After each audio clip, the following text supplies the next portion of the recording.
Hi, welcome back. Excuse me with my voice today. I sound a lot more manlier than usual. Topic today is how much sweeter you have to be in order to be dead.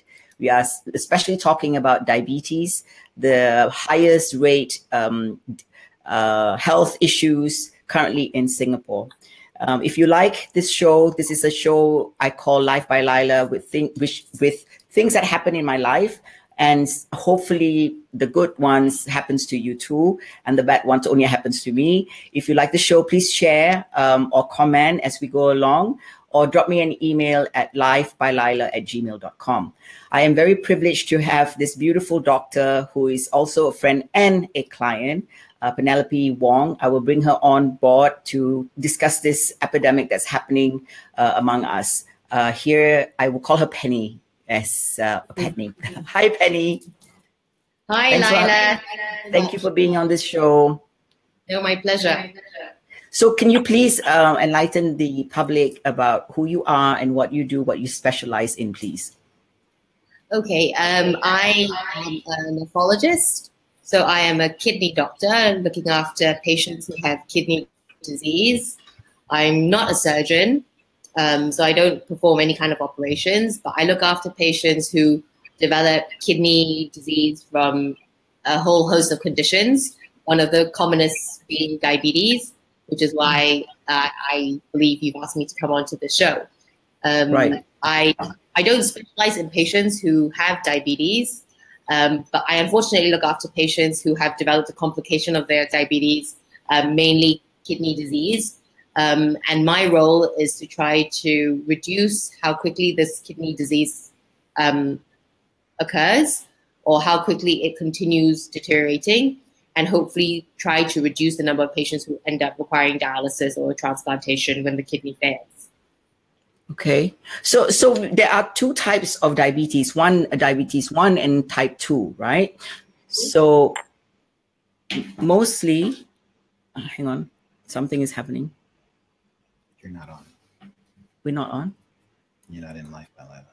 Oh, hang on, Penny. I'm not I'm not on some.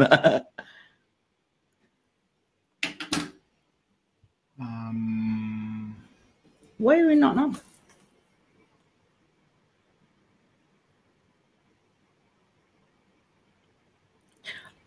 Yeah. Okay, where are we on? Sorry. So this is a live show, so things happen, you know. I just thought it's too good to be true today. And Bill is hitting his head like, oh. Okay, so there are two types of diabetes. One is type 1 and type 2. So kidney failure happens in both diabetes? It does. So diabetes, I mean, it's essentially a condition whereby you just have too high levels of sugar circulating around in your body. And this can occur for a variety of reasons. The main distinction between type 1 and type 2 diabetes is the age at which the patient develops the diabetes and what the cause of the diabetes actually is. Okay. So as long as you have these high circulating levels of sugar in the blood, you are going to end up getting kidney disease, you can end up getting eye disease. And so it doesn't really matter which form of diabetes you have. If it's not well controlled, obviously complications can occur. Okay. So let's break it down in simple form, how diabetes work, the glucose and insulin in the body, to explain to people that don't understand how it works. Okay, so I mean, if you imagine your body is just comprised of lots of building blocks. So let's assume building blocks for energy, okay? And one of the best sources of energy is actually sugar, is glucose. So all the food that we take in, what insulin does is it helps to convert all the sugar into a substance called glycogen, which is how we store these energy blocks, okay? And by converting it to glycogen, you store it so you don't have high circulating levels of sugar in the blood, very simply. And as and when your body requires energy, a process occurs that breaks this glycogen down again into glucose, which you can then utilize as an energy block. However, in patients who don't have insulin or who have some form of insulin resistance, so their body isn't so sensitive to insulin, you can't really convert this glucose into the stored energy block, glycogen. So you have a lot of this glucose circulating around. And it's this circulating glucose that is actually detrimental. Okay, so you talked about the difference between type 1 and type 2. It's got to do with age, right? So type 1, what is the age group, and what type 2? Typically, type 1 diabetics, they present as children. So I'm not sure exactly what the peak age is, but generally they are a younger onset. And for them, it's because their pancreas, which is the organ that actually creates all this insulin, the cells that create the insulin have been destroyed by an autoimmune process. It's basically a condition whereby their body is fighting itself. So because they don't have the cells that produce insulin, they can't really produce insulin, and so they tend to occur in children. Okay. Type 2 diabetics are by far and away the more common form of diabetes. And they tend to occur in an older population. But because of the way we live now, the patients who are getting type 2 diabetes are also becoming younger and younger. So they're not quite as young as the 10 to 15-year-olds, which is what would classically be described for type 1 diabetics. But they are patients who, for whatever reason, do have some problem with secreting insulin. So not because they have obstruction of the cells of the pancreas, but perhaps there is something wrong with their pancreas that stops them from producing this insulin, or they have something that is making them less sensitive to the insulin. So they have insulin, but for whatever reason, it just doesn't work so well. So that is classically the type 2 diabetic patient. Okay. And again, it's important to note that, if you look at diabetes around the world, the majority of patients who have diabetes are actually those who have type 2 diabetes. Okay. I want to ask you. So I'm currently doing. Tomorrow is my last day with Berita Harian and our Tampines Hub collaboration for the Malay community to fight diabetes. We're doing a mass workout, and there's other events that we do to promote healthy living. So my question is it true that the minorities, especially the Malay communities, are the ones with the highest rate of being diabetic? I think, so I actually had a look at something that I think was discussed actually during the National Day rally. And I think they broke down some of the figures. So if we look at, I believe, okay, so this is what was discussed. If we look at the population over the age of 60, it's not actually the Malays, it's actually the Indians. I think they have like maybe 60% of diabetes, but the Malays are very close behind with 50%. And then there are the Chinese who are at 23%. So I mean, that's quite a wide disparity, I think, between the three races. Again, this is looking at population over the age of 60. And certainly, I think if we look around the world, one of the main factors for developing diabetes later on in life is really obesity and obviously what you eat. So it could be a large portion of this ethnic variation is really due to the body size of the patient and what their daily diet is like. Right. So I have a whole bunch of health issues in my family. We have it. You name it, we have it. High blood pressure, heart attack, diabetes. My father was diabetic. My grandmother was diabetic on my father's side, and currently one of my sisters is diabetic. So I think that it's our lifestyle. It's what we eat. I think you deal with patients that comes to you, and when you have to deal with them, what is the most common? If you were to speak to a patient and explain to them if they don't change their life, they would have kidney failure, what will be the reaction towards your statement? Let's go by example of ethnic group. Let's if your patient is Malay, so if you say that to them, you know, what would they say? What is the most common? We are generalizing. What would be the common response? Well, I think actually, if we just, it's very difficult to differentiate by ethnicity in this regard. But I think the important to note actually is that diabetes, like hypertension, so high blood pressure, the patients don't actually feel unwell all the time.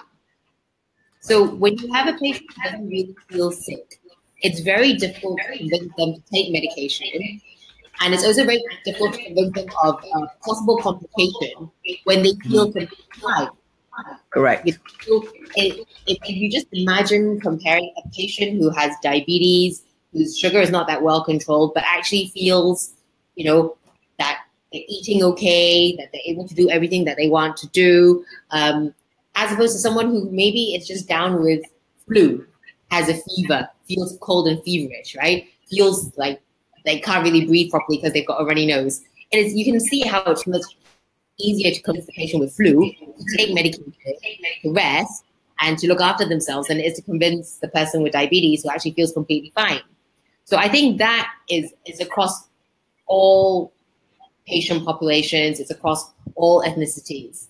I think, you know, it is very difficult to convince patients to make lifestyle changes, especially when they've just been doing the same thing since day one. You know, the diet's been the same, the exercise regime has been the same.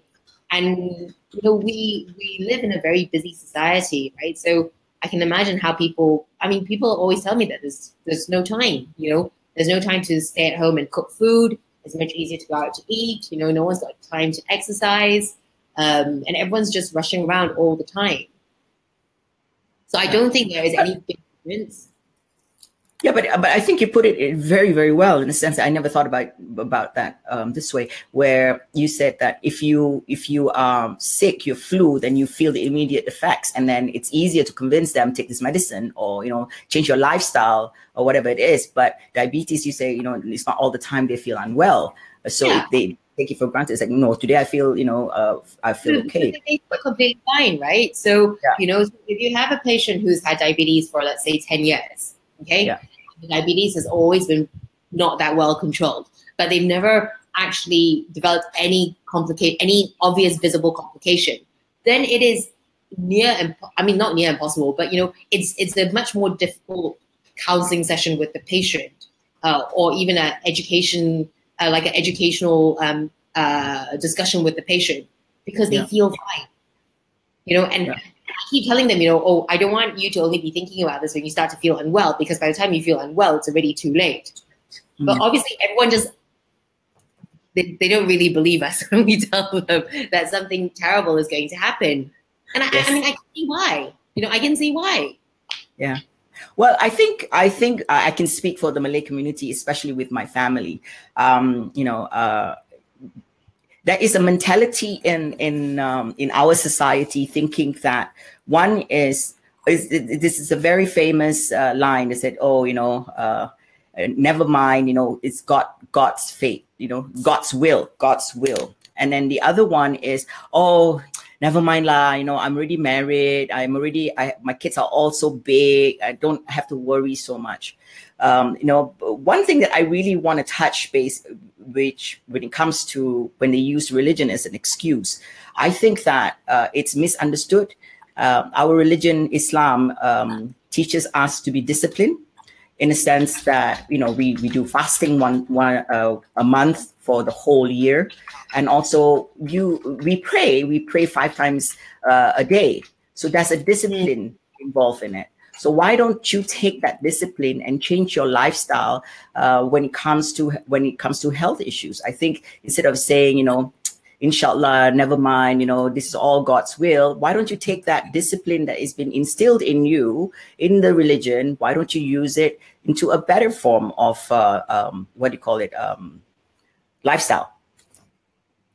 Right? I completely agree with you. I haven't really thought about it like that, but you're so right. So, you know, I mean, every Muslim patient I have, I normally, because like I said, by the time they come to see me, they already have a degree of kidney disease.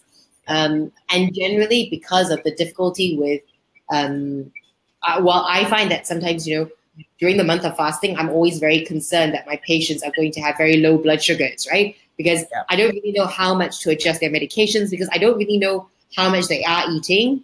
It's just that the eating time has been completely swapped all the way around. And I think a lot of my endocrinology colleagues, so my colleagues who do look after patients with diabetes, they're very good at managing patients who are fasting. But for me, I'm always trying to tell my patients, I really think you shouldn't fast, because the risk of having a low blood sugar is also detrimental to the patient. But everyone does insist on fasting. So they clearly do have this incredible ingrained discipline to fast for an entire month. And what I mean, I have never fasted for any more than a day myself. Okay, so I cannot even imagine what it must be like to fast for a whole month. But I just imagine that if they took even some of that discipline and just applied it for the other 11 months, then yeah, maybe there would be a difference. But there's no, maybe it's because there's no religious angle to it, you see. Yeah, yeah. But also there's a religious angle that also that, you know, you are supposed to be responsible for your life. You know, my pet peeve is, I mean, it sounds so cruel, and I've discussed this with my family. If you are sick, you know, everybody is going to be on board and help and carry that burden. But if you're constantly sick and not taking care of yourself, I just hope that you will die so you don't make the entire family suffer. I mean, it's brutal, but it's the truth, because when you're absolutely sick, you know, and you are stubborn that you don't want to take care of your health, and everybody else have to drop off everything that they're doing so they can cater to you, which is selfish, which is not part of the religion, which is not what society is teaching you. It's not even your moral values to be a burden to society or to your family. So that's my take. What do you think, Bill? Well, what do I think? Yes. Hold on. Let me come over here just a moment. Okay. All right. So what do I think about what? What's the question? No. What do you think about people that have health issues? Okay. What do you think about this diabetes stuff, that kidney failure and all that that's happening? It's very interesting because Dr. Wong, or Penelope, she comes at it from a very medical background. And I come at it from a more social background. For example, most of my clients have a situation where they're obese and they are borderline type 2 diabetic. And it's interesting because, and I'm sure Dr. Wong would agree, that insulin plays a real important role in terms of diabetes. And in terms of that, it's more because you're mentioning about ethnicity. Mm-hmm. And the jury is still out on ethnicity and why in certain areas of the world, even in terms of Blacks, Asians, and or Asian Pacific, as we say in the United States, or Mexican Americans, whereby there has been this rise. It's almost like 60% over the white population. And so there's a lot of theories as to why that may happen. There's theories that abound in terms of the fast food industry, because when you look at statistics in terms of McDonald's, KFC, and whatnot, and I don't mean to name drop here, but it is important to understand because these are some of the biggest players in the food industry. I use that with inverted quotes, food. And most of the fast food outlets predominate in the minority communities. Mm-hmm. And the fast food is being pushed in terms of advertisements and these types of things. Well, we know that when insulin rises from any type of nutrient intake, whether or not that's proteins, carbohydrates, or fats. It's just to the degree at which they rise. And most insulin, in terms of diabetes type 2, people become insulin resistant. And so that's like Dr. Wong was mentioning, that's entirely different than childhood onset diabetes type 1. So it's more of a lifestyle, right?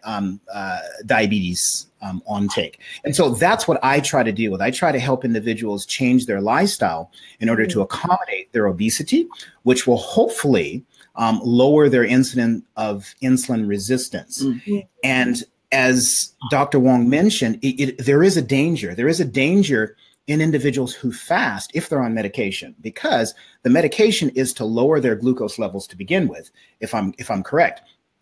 And so if a person is fasting and their glucose levels drop too low, well, they could actually exacerbate the situation. They could black out, they could die.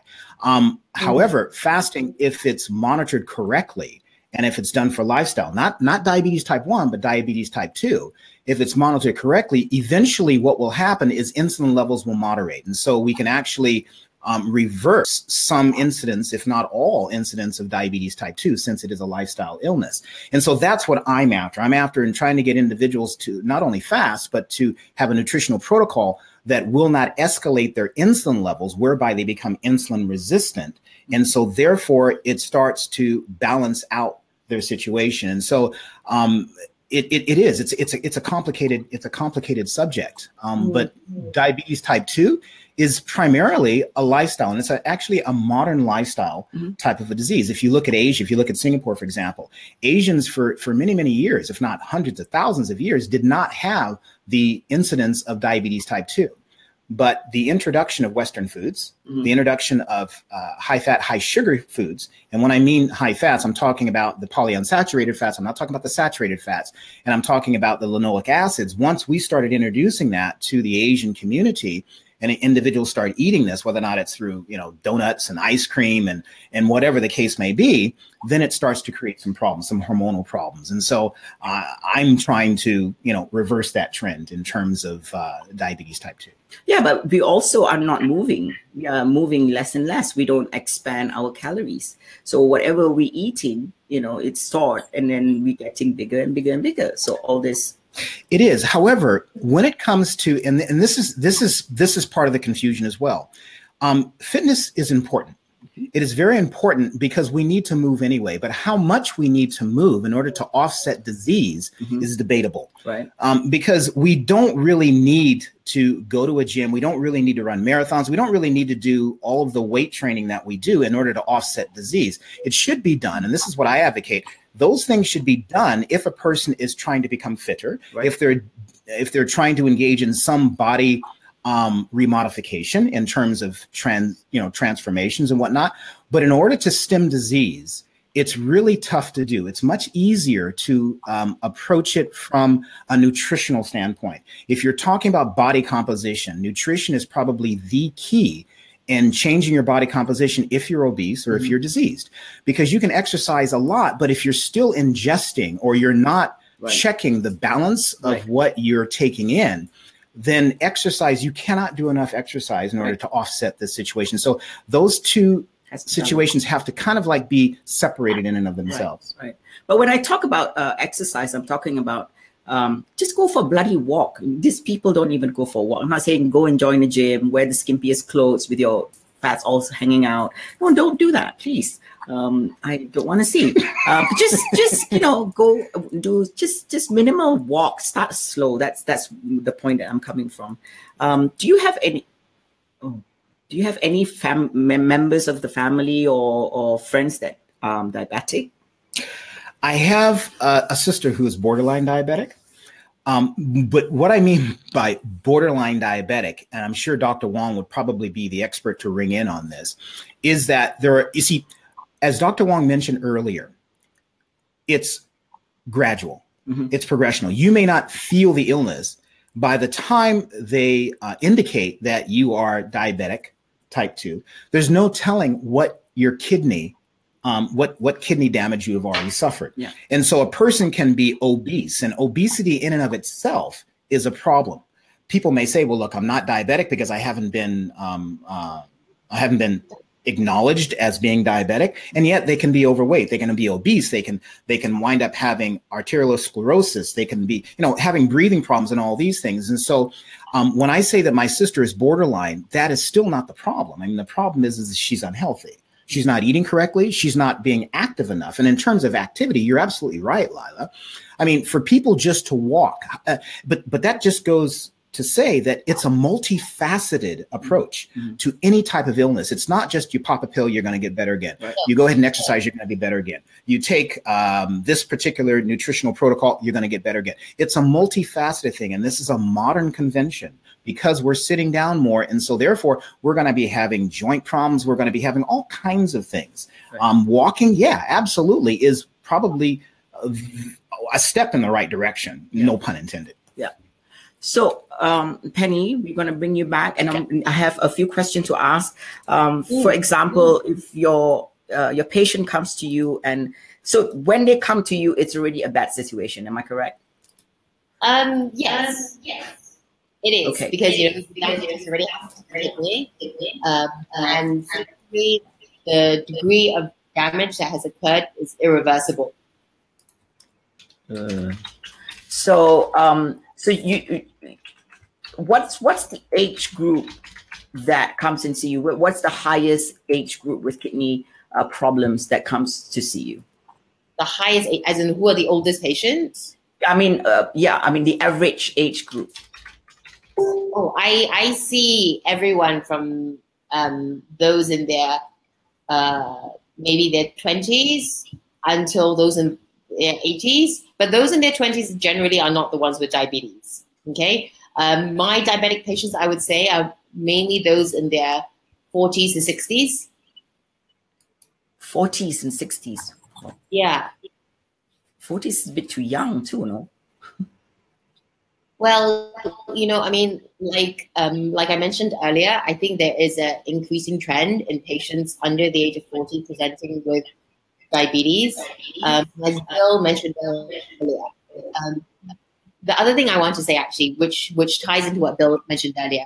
So between type 1 and type 2 diabetics, because type 1 diabetics don't have any insulin at all, they typically present with some form of diabetic emergency. So it is very clear the moment they become diabetic.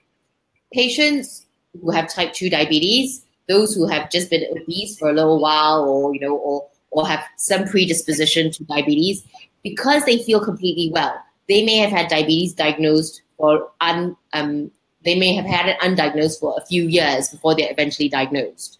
Okay, so because it could have been going on for a few years, the damage to some organs may already have happened because obviously they've been undiagnosed and so they've not been treated, they've not made any lifestyle modifications, and so sometimes, yes, I do see patients in their 40s who have quite severe kidney damage already. Okay, so like for example, if I have to come and see you, before that, let's step back a bit. What are the symptoms of diabetes? So again, for the most part, type 2 diabetics, they don't really have many symptoms. If you have extremely high levels of sugar in your body, so very, very high, you're very, very thirsty, you drink a lot of water, you feel very, very tired all the time, and you actually find that you pass a lot of urine. So these are the classical descriptions of patients really with type 1 diabetes. But for type 2 diabetics, there really aren't any classical symptoms at all, you see. So it may be that the only way to find out about your diabetes is really to go for screening. So to go for a health checkup, to see what your sugar level is when you're fasted, to see what your sugar level is when you after you've had a sugar load, because that basically tells us whether or not you're diabetic. Okay, so there's also misconception that if you take a lot of sugar, you're going to be diabetic. Is that true? Or is that a myth? Well, I think if you take a lot of sugar, then it's likely that you are going to be obese. It's not so much the high sugar load, because if you have the insulin that works, you should be able to deal with whatever sugar load you have, you see? So when we do the test for diabetes, and I'm sure lots of pregnant women out there are familiar with this test, because we test pregnant women for gestational diabetes, because there is a chance that you may become diabetic when you're pregnant.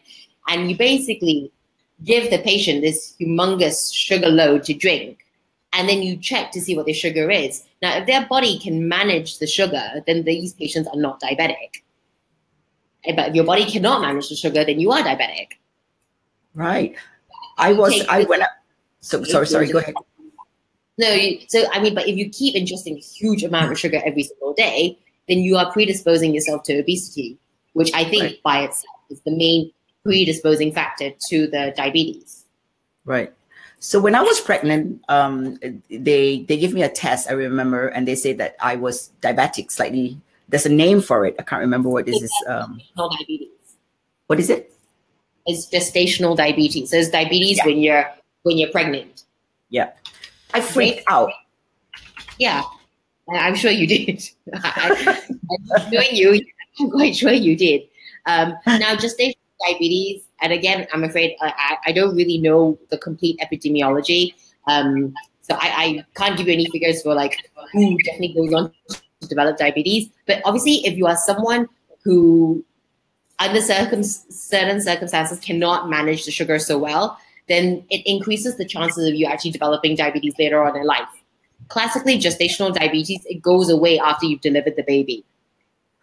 Okay? Yeah. Why now you are not diabetic, right? Okay? But we do know that if you are a woman who has gestational diabetes when you're pregnant, then you are at increased risk of developing diabetes later on in life.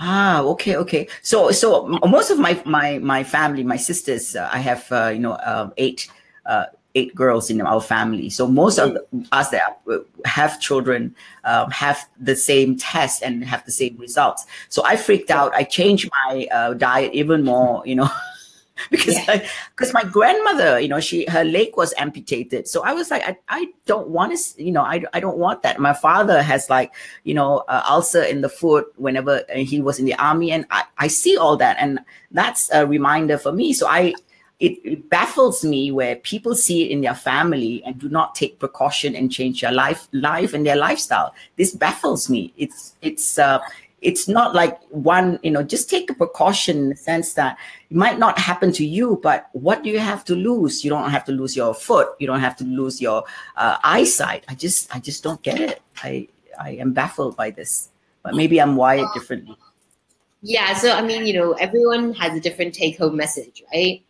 And I cannot explain why that is the case. Because you would imagine, having seen so many of your own family members go through obviously quite devastating consequences of diabetes, that everyone in your family would be a little bit more measured, or would be trying to make steps to avert this from happening to them. But I can't explain it, Laila, just as I know that you can't really explain either in your siblings. Yeah, but I can speak about it very openly. I'm pissed off.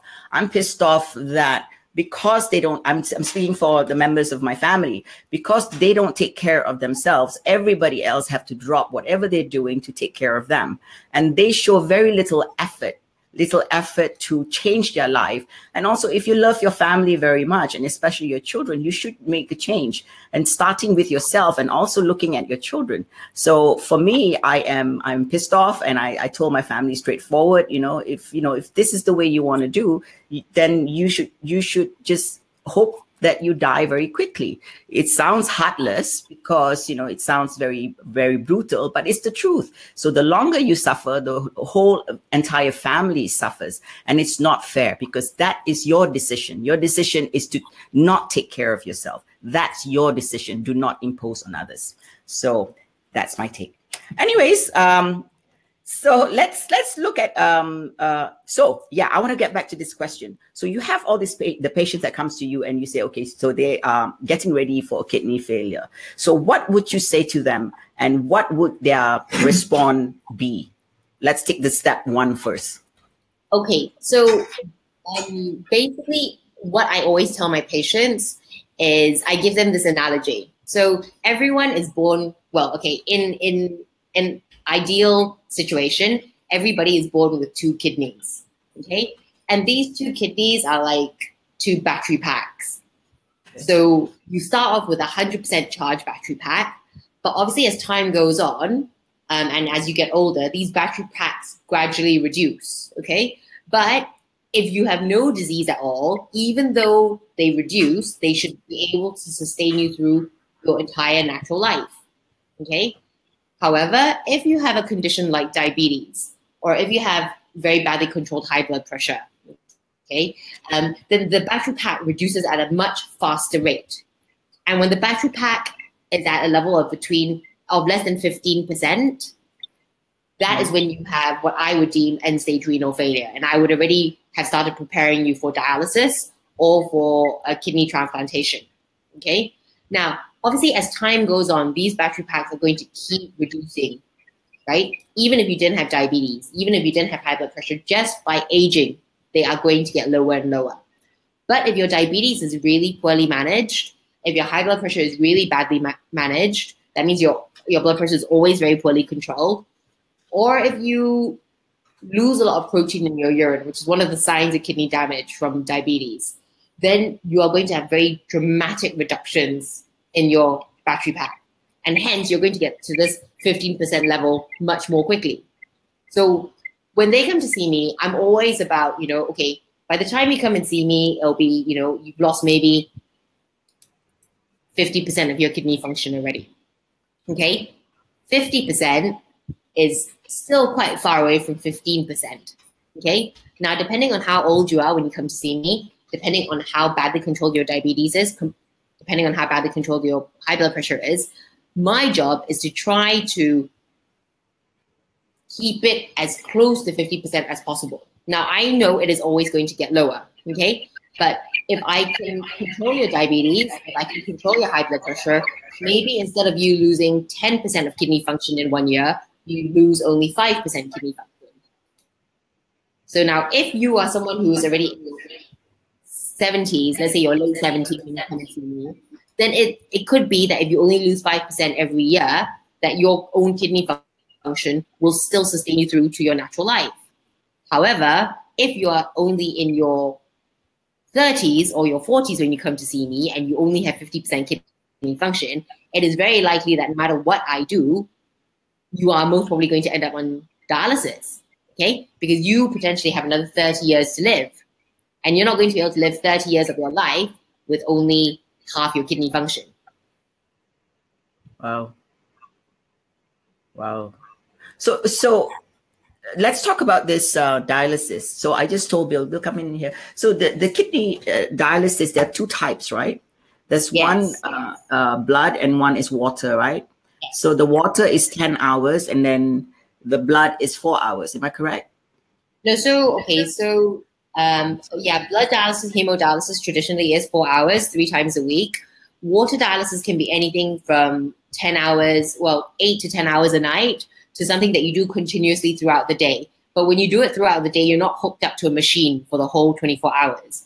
You just do a set of exchanges that will ensure that you have dialysis all throughout the day. But you're only actually connected to any kind of bag or you only need to do a connection maybe 3 to 4 times a day. It's very difficult to explain in this fashion. I kind of need some things to help illustrate it a bit more. But that's essentially it. Okay. So the 10 hours is not attached to a machine. Am I right? If you do it at night, you are attached to a machine. Okay. So it's like a small machine. It's like the size of a printer that you put on a trolley next to your bed. And you do the exchanges or you do the dialysis at night when you're asleep. Okay. But this is okay. So let's touch on this. I want to ask you. So don't you think that so everybody avoids for this kidney dialysis, but they don't take steps to avoid this. So for me, the 4 hours of my life 3 times a week is a hassle.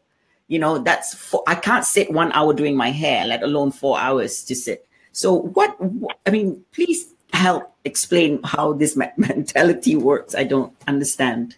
In terms of why people don't do something urgently to change, so that they don't, as Dr. Wong was saying, so that they don't actually go to Dr. Wong. Sorry about that, Dr. Wong. We want to try to keep you from doing business. Okay. Right. I would be delighted.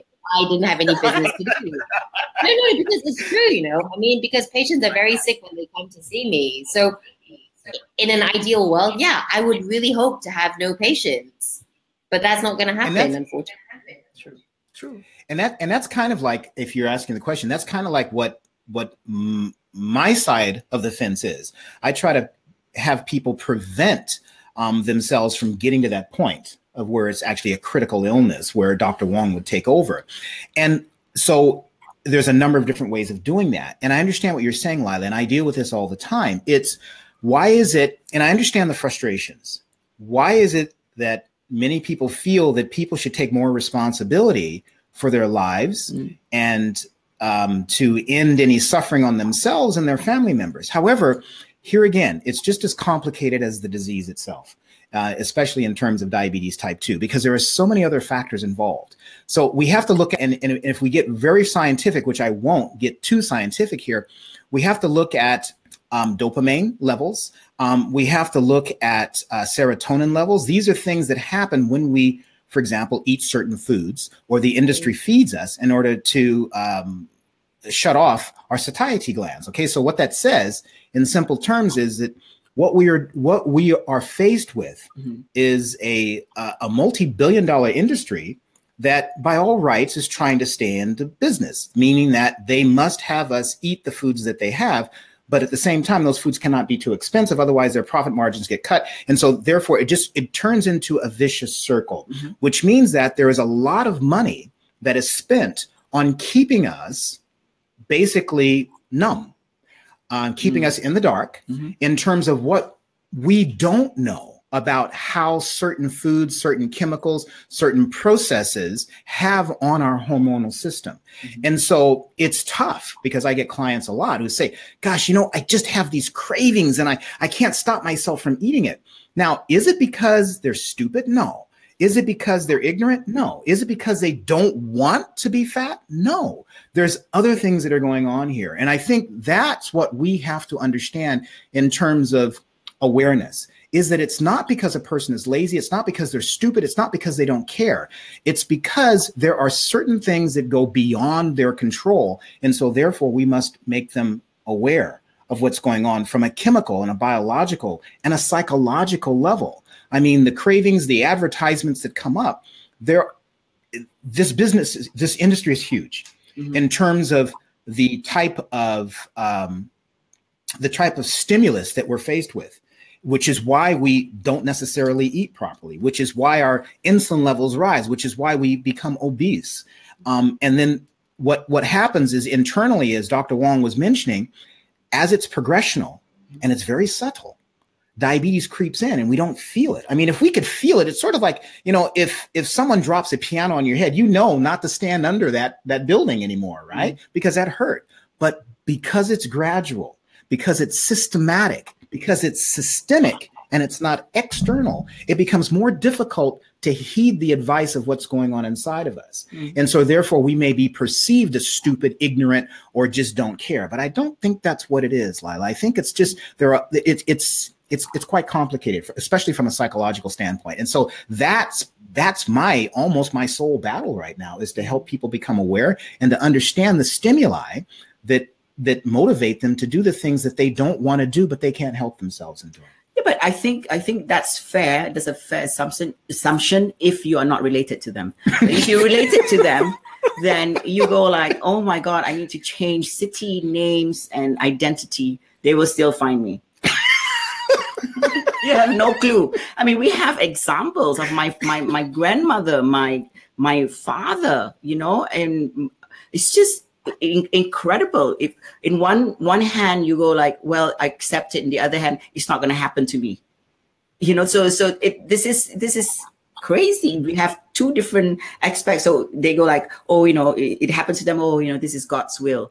And then it didn't happen to them yet. They go like, well, it's not going to happen to me. And guess what? Your foot is gone. Your leg is gone. Your eyesight. I mean, my sister has laser 3 times. I go like, how many? Twice. Maybe I'm exaggerating. Let's just say 3, but how many times? How many times does God, if you talk about God, how many times God need to slap you on your face and do that to your eye? I don't get it. Well, it's very interesting that you mentioned that, Laila, because they've actually done studies. They've done studies on. Is my sister on the study? No, she's not. What they've discovered, and what Dr. Wong just said a moment ago about sugar, your question about sugar, she said that if your body is capable of processing sugar. For example, you as an athlete will know this. I mean, because you're feeding, because muscles basically run, well, they primarily run strictly on glucose, okay, which is broken down from sugar. And so therefore, if you eat a lot of sugar and you're exercising the way you are versus a person who's sedentary, chances are you're not going to have obesity problems. Chances are you're not going to have high insulin, at least on a chronic level, okay, not a chronic level, but on a progressive level. So that's you. And with other individuals, they've done these studies in terms of short-term and long-term gratification, because like you said, once your foot, no one likes pain. Yeah. You know, if your foot gets cut off or if you're sick in the bed, you want the pain to go away. But when we can't feel it, then it is that long-term pain that we're not accustomed to. It's that short-term gratification that we want of existing in the world that makes us, you know, pleasurable right now. Yeah. And it's exactly what you're talking about. And so if we can't feel it, if we don't know what's going on and there's no pain there, it's more difficult for some people to make the adjustment versus a person like you who says, no, long-term wise, this is what I'm in for. So I choose not to do that. And it's fascinating. The studies that they've done on this are fascinating. So, put my sister on the list. So now that, Laila, yeah, I'm very sorry. You gotta go. Laptop ran out of battery. Go to your phone. Go to your phone. You can go. You can join into your phone. Your phone is with you, so just log into your phone. Yeah. Go on your Facebook. Right? Yeah. Yeah. Facebook. It should be there. In the meantime, you talk. So in the meantime, I shall talk. So I know my family is gonna hate my guts, but you know, sorry, buddy. You put it on every time you're sick. You call me, so it's my show, so I can talk about it. It's true, you know. So come in here, Bill. Talk to me. Okay. So what do you think, like offhand, what do you think needs to change? I mean, how many more gurus needs to come down from earth, from the heavens, to teach people to take care of themselves? None. Huh? None. I think the problem is that there's too many gurus who are not informed enough, who are not doing the research, who are just because you're a personal trainer, just because you're a nutritionist, just because you're a dietitian, just because you're a doctor, doesn't mean that you understand the complexities of this disease that we're talking about. Yeah. It's multifaceted. Okay? There are many things that we must know. And so instead of one guru coming down to expound on their latest book or their latest diet, I think what we need to do as a professional community is to come together so that we can share information with the doctors, with the dietitians, with the sociologists, with the economists, so that we can figure out how we can properly address this. For example, we can't just say the fast food industry must all of a sudden just remove all their stuffs on shelves because they employ people. Do you see how complicated that becomes? We can't just say that, personal trainers cannot give fitness because that's not it, because exercise is necessary. You see, and so we can't just say that, okay, well, never mind, we'll clean up everything so that there is no use for doctors anymore. No, there is a use because there are things that happen outside of the spectrum that need to be addressed. And so these are things that I think we need to come together with the people who are already on this planet. We don't need anything new. Yeah. What we need is cooperation, in my humble opinion. Yeah, true. Very true. Penny, you okay? I can't find you guys. I think it's okay. You come back on the show. We're going to finish off soon anyways. So I just want to ask you, Penny, so when the clients come to you, and then how does that make you feel? Especially, I mean, we always see doctors as, heartless, and, you go home to your family. So how do you feel when somebody that comes with really completely kidney failure, and you've been advising them all this while? Tell us what goes through your head and your heart, and when you leave your office, or when the patient leaves. Oh, Penny's gone. Okay, Penny, I'm going to try to get Penny back on the phone. So Penny's gone. So it's just Bill and me again. Okay. This is like a comic show. No, it's not. This is very informative, we think. Yes, go ahead. I don't know. Wait, hang on. Let me look at my notes. Well, if I may just go ahead and just continue what Dr. Wong was mentioning, in terms of the industry, it really is. Many people think that it's just, you know, cut and dry in terms of do this, don't do that, and you're going to be healthy. But it's not. As she mentioned, what she is, she's grabbing people at 50% kidney failure. And once kidney failure happens, she's trying to keep them at 50%. And so what Dr. Wong is mentioning is that she doesn't want them to increase the failure of kidney to 60% or 70%, because it's important to note, and I think she'll concur, is that once you have kidney failure, there is actually, you cannot regain what you have lost in kidneys, livers, kidneys, internal vital organs. Once they're gone, they're gone. And so the best a person can do once they get to that point is to prevent further regression. Right. And that's what Dr. Wong is all about. I mean, she's helping people not to exacerbate or further their disease, which I think is just phenomenal. My job is to help people from even getting to that point. As you mentioned, it can be very frustrating because there's so many things psychologically and socially that people just are not comfortable with, and they don't feel the pain yet. And so, you know, they're going to let that go. I see Dr. Wong is coming back, so we'll do that. So go ahead, you carry on. She's gone. That's okay. She just went away. I think she's there. So let's pull her back. Let's pull her back on. Let's see if we can hear. I'll bring her up. I'll bring her up so that we can hear her. I love this show. It puts me on edge every single week, and I'm gonna have Sorry, No. Good, great. So I want to ask you. So you heard the question before. So I'm going to repeat it. And so when you have a patient that has really bad kidney failure, and you have been telling them for years, you know, to do the right things and advise them.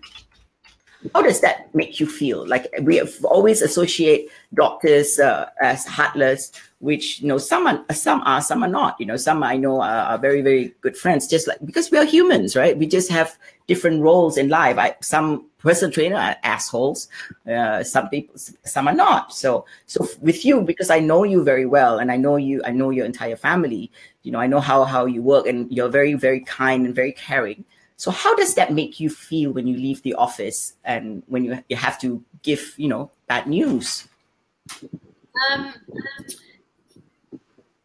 You know, it becomes easier with time. So I've been doing medicine for many, many years now, and obviously when I first started out breaking bad news, it's a very difficult thing to do, you know, and no one can really teach you how to do it. You just have to try it. And unfortunately, the nature of my job is that I break bad news all the time. Now, when I tell patients that they have kidney failure, again, it is very difficult to really convince the patient of that, because kidney failure itself is also sometimes can be very insidious. And if the patient has no symptoms, again, they don't believe me when I tell them, oh, in 2 years' time, you're going to need dialysis. So it's not my job to judge, and you know, I try very, very hard not to judge my patients, and I try very hard not to ask why they won't listen to me. I have now just come to accept that there has to be something that happens to them before they realize that something needs to be done. Wow, but whether they're lucky or unlucky for something to happen, and most of them don't follow through. They still keep the same lifestyle, you know. You know, as a patient, I've never had to really be in the role where I've been the patient and very bad news has been broken to me. But I can imagine that sometimes living in denial is just a much easier way to deal with a difficult situation. And it is much easier to live in denial when you still feel quite well. But how well can you be when you are, when you talk about well, okay, so I understand what you're saying, when you still can walk, you know, you don't have the symptoms, but if you have every single, like a foot, your leg is cut off, how well? That is that is a pretty big adverse reaction. It's an adverse situation, right? You know, if you've had some kind of amputation, that is a constant reminder every single day. But I don't know, sometimes patients can just continue living in this denial. Or maybe it gets to the point now whereby they feel, well, it's already happened, so we'll just let nature take its course and we'll just continue as we are now, right? Right, so, and also probably they feel hopeless, probably, you know? Yes, you know, and I mean, I would feel quite depressed if I had my foot amputated. And a depressed person is someone who can easily just continue living in denial, I think. Because you just don't know the reality of the situation. Yeah, I never thought of it that way, because I'm always pissed off that I have to be called off to the hospital. I know, but I think, you know, especially for someone who has chronic disease, okay, it is difficult. You know, you constantly have to go and see the doctor. You know, you constantly go and have investigations, and your doctor's constantly telling you, oh, your sugar control is bad, you're eating too much sugar, you're not doing enough exercise. And, you know, I mean, when people are constantly nagging at you, I can imagine. I mean, I think of, like, people in my own family. I've already stopped nagging them because there's just no point.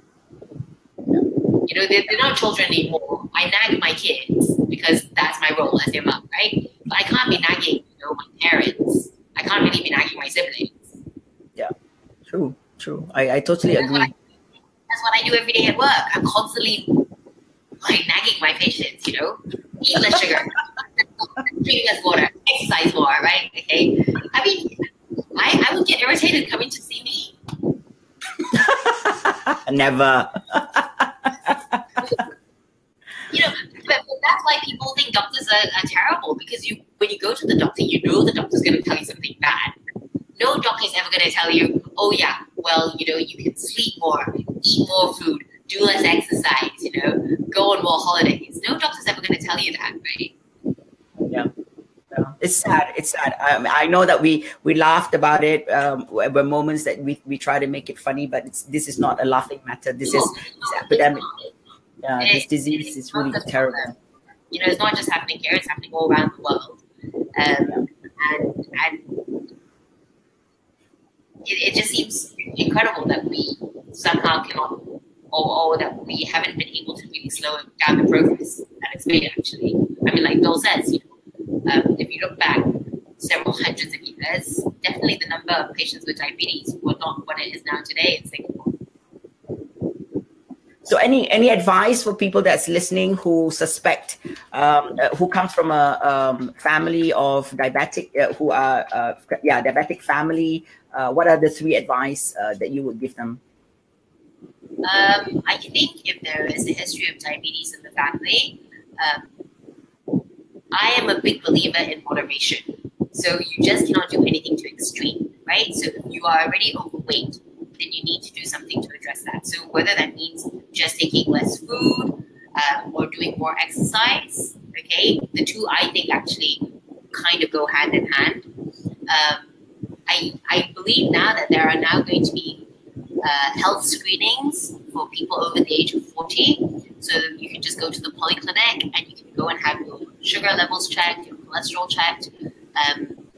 And so I think if there's a high level of diabetes in the family, it might be worth getting screened earlier, especially if you are someone who is already obese. But I do believe that if we just were a little bit more careful with what we ate and did a little bit more exercise, that we would definitely see a reduction in the number of patients with diabetes today. Fantastic. Before we leave, I started since last week to end the show with what are we grateful for, because most of the topic we talk about is either taboo or downer. So being Christmas next week, right? So can you just share with us what are you grateful for today? Today, not you know, a year or... What am I grateful for? Well, I am very grateful that myself, my husband, and my 2 boys are healthy, and actually everyone I know within my own family is healthy and not really having to deal with any very devastating, debilitating disease. And I feel very, very fortunate that I'm in a position now where I can I'm very grateful that I can come on and discuss issues like this with you. No, thank you so much, Penny, for being on. Because you what? Sorry?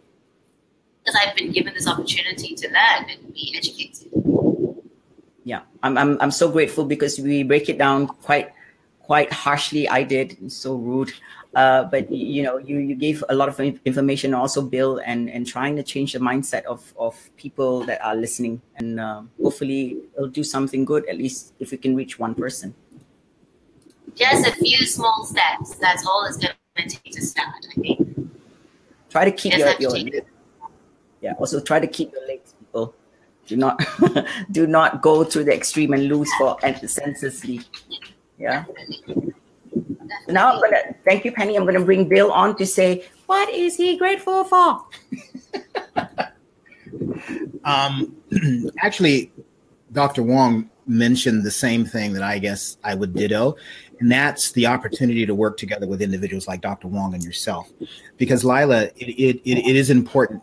Your frustration with individuals for not taking care of themselves allows me to understand that there is a frustration there, and that there's a lag in communication as to what's happening outside. And so therefore my job is to try to bridge that divide. That's my job. I'm not a doctor. Dr. Wong is a doctor. And so to understand the goings on inside of us internally, to come together, it's like the questions you asked. What's the resolution? How many more gurus have to come down? I'm grateful for the fact that we have this fluid conversation about something that is so critical. And yep, that's pretty much it. Well, today I'm grateful for being able to get out of my bed I'm serious. Since I've been sick since Sunday and have the sun on my face. So I went for a walk today, have the sun on my face, and I'm like, oh my God, this is so beautiful. So that's what I'm grateful for. And thank you, guys. Huh? Thank you. I'll see you soon, Spanny. Thank you. Bye. Bye.